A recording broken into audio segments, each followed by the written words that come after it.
continue to track all the latest emerging as far as Delhi's deteriorating air quality is concerned. Now, Delhi woke up once again under a thick blanket of smog. The air quality index has now entered the red zone, hovering well above 300.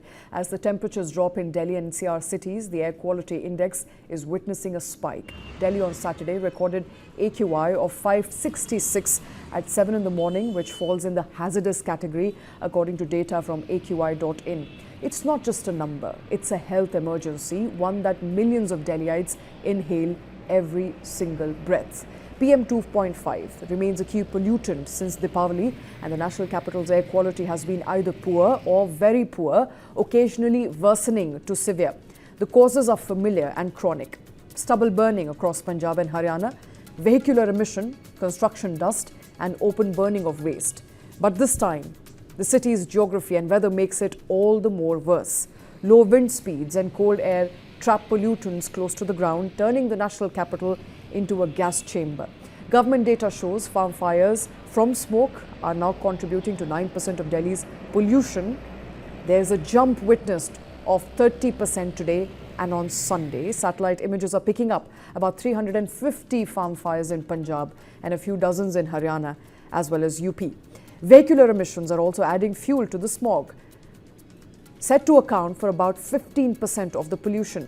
Authorities have now rolled out graded response action plan, banning construction, restricting truck entry and curbing diesel gensets.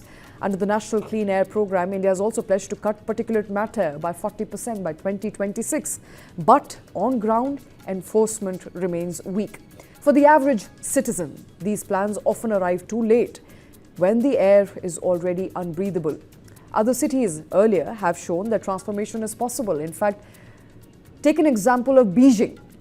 Beijing reduced its toxic smog in less than a decade by shutting coal plants, relocating heavy industries, and switching households to cleaner fuels. In fact, Mexico City, which was one of the most polluted cities in the world, also cleaned its air through strict vehicle checks, better fuel quality, and massive investment in public transport. For Delhi, the lesson is clear: piecemeal bans will not work. What's needed is a regional strategy, one that brings together states, enforces crop management at source, modernizes transport, and gives citizens cleaner, reliable alternatives.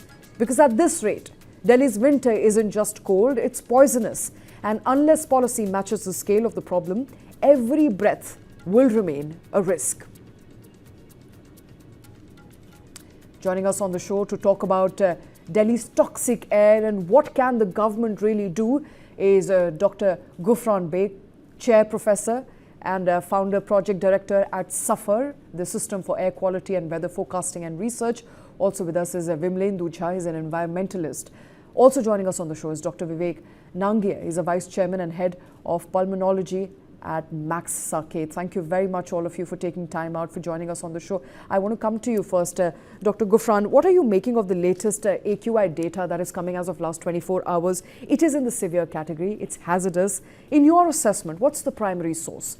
Is it vehicular pollution, or does it continue to be what Delhi government calls and often blames stubble burning? See, the point here is, at this stage of time, is the weather is getting hostile, temperature is going down. In fact, temperature has not gone down as it would have gone down by this time. Otherwise, it would have been really entered in the severe zone. Now it is hovering between very poor to severe. The another problem is that hourly basis CPCB cut the data at PM 2.5, 350 microgram per meter cube. Otherwise, it would have entered in the severe category by now. But then coming back to your question is that what is contributing to this, you will see at any point of time, transport sector will continue to remain the dominating source. Here and there, it is going to be 7, 8%, 9%, all those coming from the stubble burning. But then that will go on for next 15 days more. So the crux of the problem is that unless, as you have already mentioned in the initial comments, which you had told that we need to talk with the several states nearby, in a scientific terminology, what we call is a airshed approach.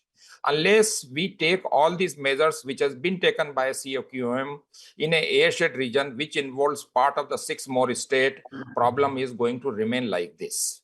As far as stubble burning concerned, counts have gone down significantly this year. Still, it has not hovering between 400 to 500, which is not going to make much of a difference, even if weather conditions are congenial. But there is a controversy in that also, because farmers, as told by many, I don't understand, I don't know what is the reality, that they are burning when the satellite has passed. If that is the case, then their contribution has to go down, but it will not be captured by our own forecasting media, because they are taking only NASA's satellite. Okay. So in conclusion, what your answer is, transport, vehicular pollution, congestion, and deteriorating weather congestion, this is going to create a problem. 30% of the stubble burning contribution is predicted for tomorrow, but that is based on the historical data for past. It is not going to go that much if the counts continue to remain about 400, 500, because that prediction is based on the 10 years or earlier years average, where used to be huge amount of fire. Okay. All right. So for that matter, Vimlendu Jha, let's keep aside the politics, because politics play out and will play out eventually. If the primary source and the contributor remains a vehicular emission, and that is what we also heard from our earlier speaker, then are you happy with the effectiveness at which government programs are running? Because they're saying we are doing our best. We are implementing GRAP, but that hasn't helped, because or even earlier implemented in the previous government, in fact some say there is empirical data out there that it did help in bringing down pollution levels in the national capital, but the current government is saying it was way more inconveniencing to the people, so we're not going to bring that, but we're going to do everything else. How happy are you with the effectiveness of these programs that are being run by the government today? I think the most effective program that the government today has is not with regard to controlling pollution, but in terms of hiding pollution, in terms of managing image and perception. Because whatever data that the expert before was talking about, he still thinks, and the government actually believes, that the air is not in the severe category. Reality is that air is already in the hazardous category. Reality is that most of the air quality monitors of our country run by the government is showing 200, 300 or 215. In fact, some actually show almost satisfactory air as well of Delhi NCR, versus the private data that actually talks about 999, 1,000 or perhaps more. So one of the best things that the government has done, and the only thing that the government has actually done, is mismanage data, hide data. If we've looked at so many stories, I think that story number one that should be there for the government, for the media, and also for the courts to understand that the citizens of this country are not even shared with the information how polluted the air is. We all know that this was a submission that was made in the Supreme Court, that most of the air quality monitors were actually shut down during the peak pollution levels and also after. And there's water sprinkling that is going on with regard to air quality, with regard to these monitors. The data, the machines are very, very outdated. Okay. Machines don't work properly anyway. Machines are placed in areas which are strategically supposed to capture lesser pollution. Then machines are turned off, and then machines that are switched on are sprinkled with water. So I think one of the biggest criminal acts of governance that we could actually call is of not informing citizens in terms of public health, in terms of public advisory, how polluted the air is. Right now, so the government already is aware essentially what you're saying is we don't even know the extent of the damage. We don't even know the extent of pollution. Absolutely. And therefore, to just think that we are in severe category is disservice and almost like turning blind eye to reality. Reality is that we are hazardous plus. And therefore, are we doing appropriate action with regard to that number? Right now we don't even have GRAP 3, GRAP 4 going. We should actually have a lockdown in the city. Absolutely, and I will, in fact, I will come to you on that. As far as GRAP 3, GRAP 4 is concerned, banning of BS4 vehicles is concerned, a lot of people are saying that those measures, while they're passed on paper, The rollout has passed on paper. There is very little implementation. That's what we're hearing on ground. But let me quickly also bring in Dr. Vivek Nangia. Dr. Vivek Nangia, Delhi's AQI crossing officially 300 to 400, very high levels of PM 2.5, PM 10. What are the immediate health risks that we are facing today? See, basically, we need to understand that the World Health Organization has labeled air pollution as the single most hazardous environmental risk factor to our health and also resulting in premature deaths. So while, there's no specific test or marker that can just, say that if this death has happened, it's happened because of the air pollution. But we know that with chronic exposure to all this kind of bad air is definitely leading to a very, our lifespan being reduced significantly. There are various studies which have shown that this lifespan could be reduced from 2 years till 12 years, as much as that. And if you actually go through the data, the statistics, in 2012, about 7 million deaths globally were attributable to air pollution. In 2019, about 1.6 million deaths in India alone were attributable to air pollution.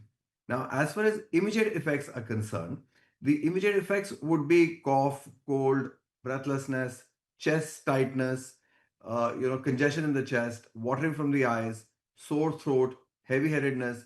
But then it doesn't stop here. Dr. Vivek, every third person that I talk to has some sort of cough and cold today. Unexplainable cough and cold. Absolutely. And what is happening is that most of these people are lining up requiring steroids, antibiotics, prolonged courses, still not improving despite all this. And the issue also is that it's not just restricted to the lungs. The complications could be even in the heart. There are studies which have shown that whenever the AQI levels are high beyond a certain limit, they could also result in acute heart attacks, and the number of hospitalizations because of the heart attack go up significantly. So it is asthma, COPD, heart attacks. Now the studies are also linking it to dementia. Prolonged exposure to poor air quality can also result in dementia, besides brain stroke and other complications. So that's as serious as it gets. There's a plethora of problems, some of which you will not even realize, your buildings. The symptoms may show, the symptoms may not show, but these are some of the long-term issues that you may face if you continue to breathe Delhi air. Dr. Gufran, safe to say that the Delhi air is hazardous at the moment, that there are long-term issues that it's going to cause to people who are breathing this air, including many of us, people who are sitting here in the national capital. In your assessment, a lot of it is to be blamed on weather, geographical factors, as many are pointing out today. Government is also saying that this time of the year is when pollutants are trapped on ground. There's low speed of wind, there is low intensity, days are colder, and so therefore we can't do much. Would you agree with that the government cannot do much, and because these are environmental factors? I mean, it should be very clear. 2 points need to be very clear. Whatever anyway you said, answer is clear. I don't agree at all. Okay. Answer of that question. Now, why I do not agree, I will tell you. There are two reasons. Firstly, by the policy wise, in NCAP 1, we were targeting city, states, and emission-centric, city emission-centric approach. We need to forget it. In the new era, you need to go to airshed approach. That means the area which enjoys the similar kind of a climate or weather.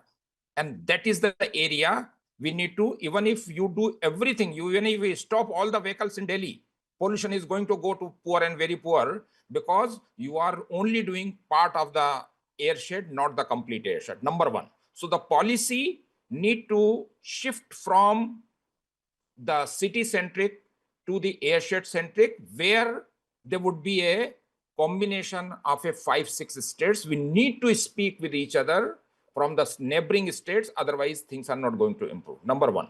Number two, we are keep on working on a different denial state, and we are not targeting what we are supposed to do it. For example, I heard that recently, yesterday from the implementing agency says that carpooling is being advised.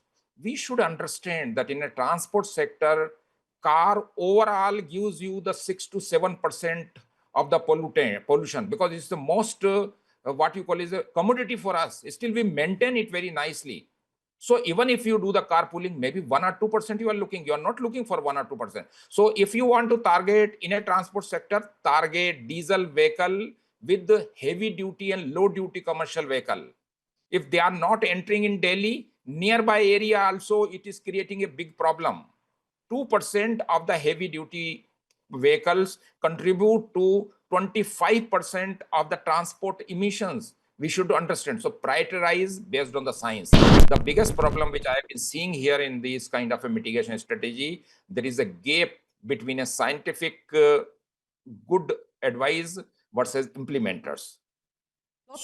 Lots of good advice there, but very little implementation for that matter. Vimlendu Jha, because there are appears to be strong barriers. What we essentially heard Gufran saying is that we need to take dramatic actions. Carpooling is not enough. Suggesting people at this point in time to use public transport is not enough. We need dramatic policy intervention. We need to be able to work with our neighboring states. Perhaps time to put politics aside and do something substantial on ground, because the data firstly doesn't match the reality, and even if it does, it's as dramatic as it gets.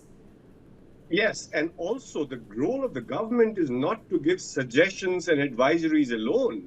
The government puts the onus on individual car owners or individuals to really do X, Y, Z. Reality is that what is the government supposed to do if we are supposed to make our choices or correct our choices to marginally improve the air? If we still have 5,000 bus deficit, buses are missing in Delhi, if construction demolition activities are still going on through the year, if we still have those coal thermal power plants, almost a dozen in 300 square kilometer radius of Delhi, and as what Dr. Beg was talking about, that at the end of the day, if Gurgaon still continues with old era vehicles or the brick kilns or Noida and Faridabad, how, depending on the wind direction, right now we were so easy to blame Pakistan, but Lahore for stubble burning in terms of wind direction, or Punjab most of the time. But we are not looking at this from a regional approach. And it is very, very important to discuss politics, because at the end of the day, it's only politics that's going to solve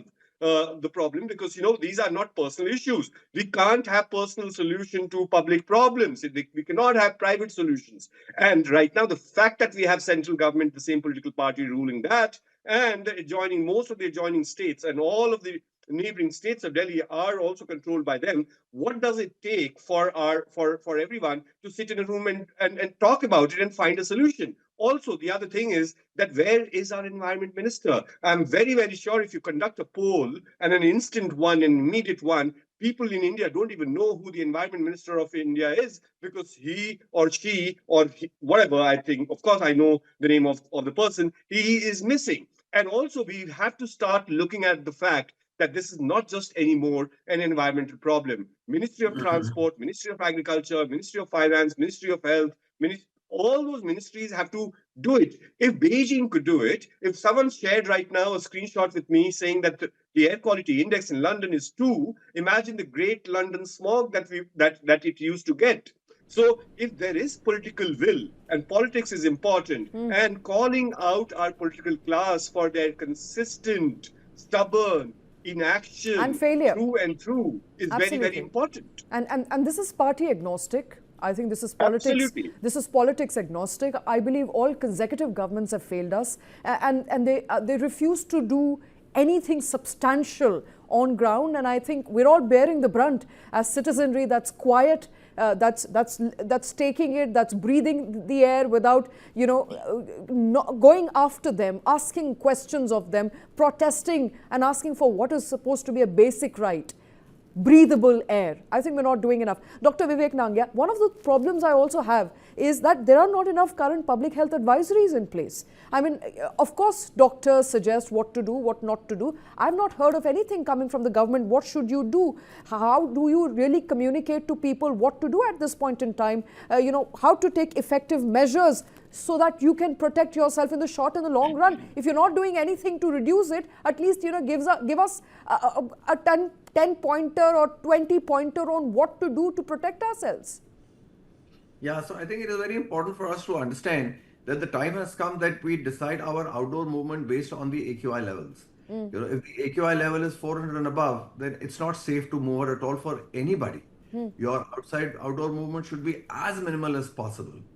If it is between 300 and 400, then people should not be doing any kind of strenuous physical activity outdoors.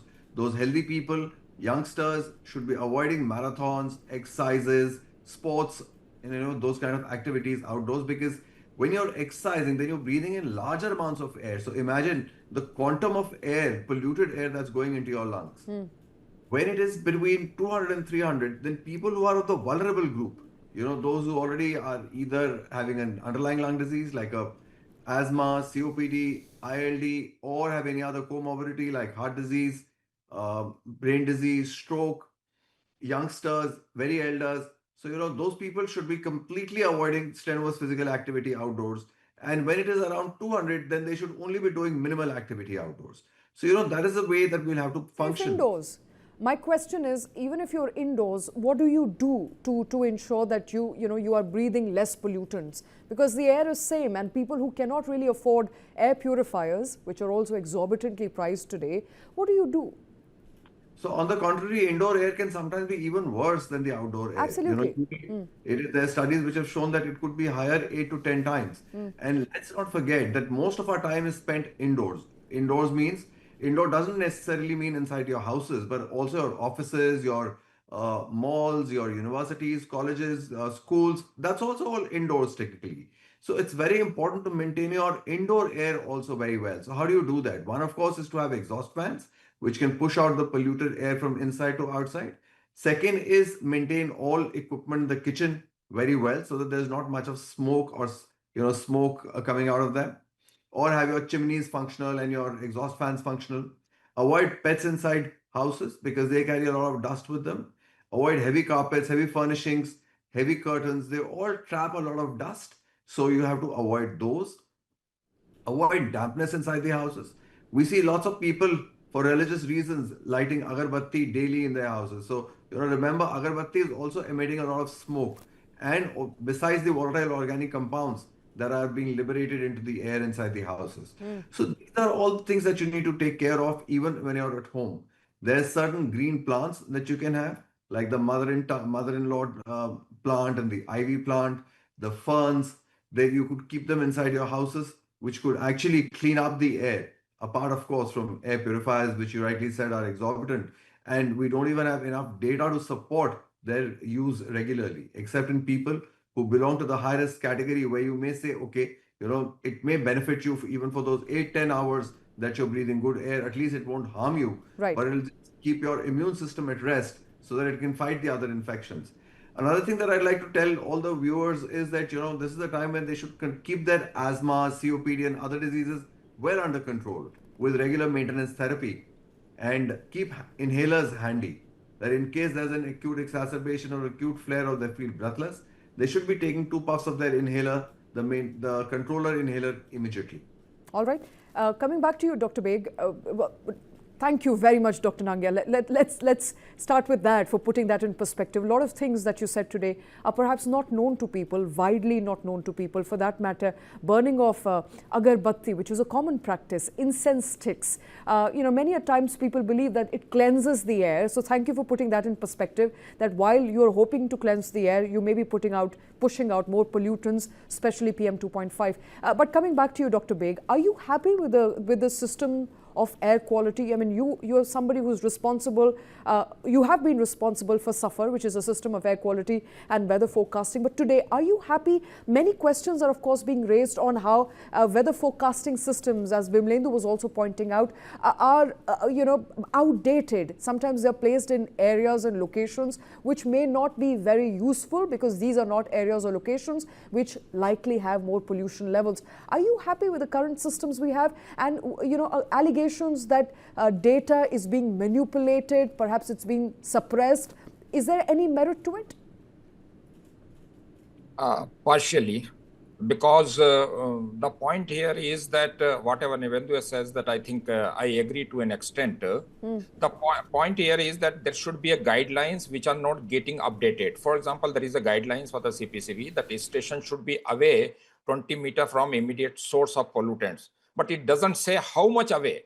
So in that pretext, some of the people put it 100 meters within the garden where the water bodies are around, and then obviously it will be underestimated. Similarly, that water is plinking around this. There are news which are happening. Those are the things which are happening. So the point is that, as I mentioned earlier, transparency in the data, whatever it is there, today or tomorrow we are going to come to know, and it is finally affecting our health. We should be very candid about that particular thing. And that is where the system need to. But then last thing, which is something which I have been from earlier time also, I have been pleading and doing this, that location of the station micro environment within a city should be scientific. And there is a WMO, United Nations agency's clear-cut guidelines that it should be placed as per the different micro environment constitute the city, like near the traffic junction, near the downtown, near the background, near the suburban area, near the shopping area, near the water bodies, near the residential area. So all those upwind direction, downwind direction, these are the way by which. But then more. But is that happening? That is not happening. That is where all the question comes. Absolutely. It all depends on the convenience where you get easily is the place and you place it something. Government can do all, because there should not be any compromise in making this kind of a guidelines that yes, this is finally affecting our quality of the data. So those is one thing. Another one is airshed approach need to be done, because air pollution do not demarcate political or administrative boundaries for control measures. Quick fix need to be stopped to the level where we are not supposed. Let us wait, but try to do try to do long term. And maybe, for a quick fix we have been doing for last 5 years. Now, by this time, if long term measure would have taken, I think we would have got some results by this time. All right. We would have got some results. We're not getting some results, I believe, which is where the entire question is. And Dr. Vivek, my last question perhaps is, we all know pollution levels also affect low-income groups differently from high-income groups. There is a different impact based on access to healthcare, based on where you live. In your understanding, is Delhi NCR and our public health institutions prepared to deal with the kind of spike that we're looking at in air pollution? Are they going to be overwhelmed, or are they already overwhelmed? Are they prepared to deal with the spike in air pollution levels? Because there is a stark socio-economic inequality, so the public health institutions have to be prepared for more people coming in from low-income groups. Yeah, sure. I think that's a very valid point. The only thing is that, because of the air pollution, there are certain acute effects and certain long-term effects. Long-term effects come when you've been exposed to the polluted air over a period of time.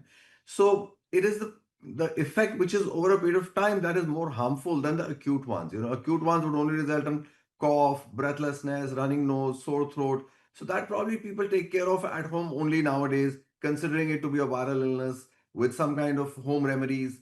So they do not really come to the hospital as much. But it is those people who are developing breathlessness, congestion in the chest, they are the ones who are coming. So the percentage would be slightly lesser when we look at the complete, the total number of patients that would actually be getting affected because of the air quality. So as far as preparedness is concerned, well, if we could manage COVID, we can manage anything truly. That I am confident of about our Indian systems, that we'll never be behind any other country in managing any kind of crisis.